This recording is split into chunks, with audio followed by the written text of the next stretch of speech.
Aspen. Today I am going to do your February 2020 tech tip, and we're going to talk a little bit about passwords today. So I wanted to talk to you about today's data breaches. Sometimes the best way to protect yourself from something like that would be with a complex password.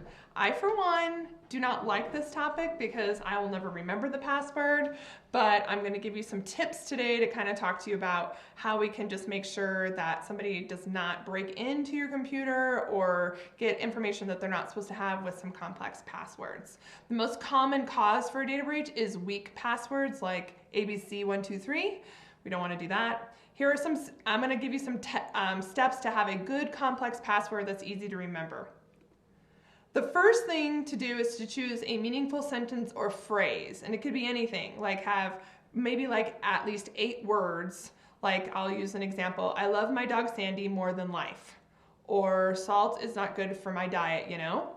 So we'll use I love my dog Sandy more than life for the example. So I love my dog Sandy more than life.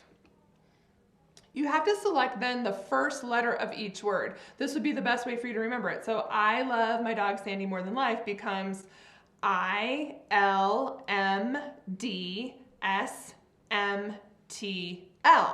So if you're using I love my dog Sandy more than life, obviously that's something you can easily remember, and then you're going to take the first letter of each of those words to make it into your password.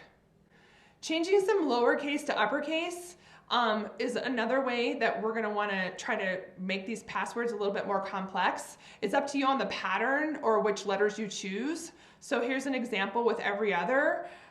So I just wanted you kind of to see that. So you're going to see that on your screen where I have a lowercase I, an uppercase L, lowercase m, uppercase D, lowercase s, m. You know, we kind of alternated it.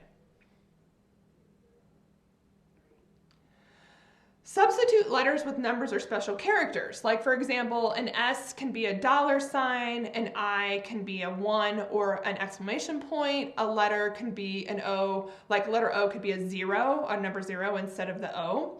And the password would become something like this. So just look on that screen right there and you're going to see like the exclamation point, then a capital L, lowercase m, capital D, and then that $sign, capital M, lowercase t, capital L. I know some of you guys who've been with Aspen for a long time are going to be remembering some of Matt's passwords that he's made for you guys, like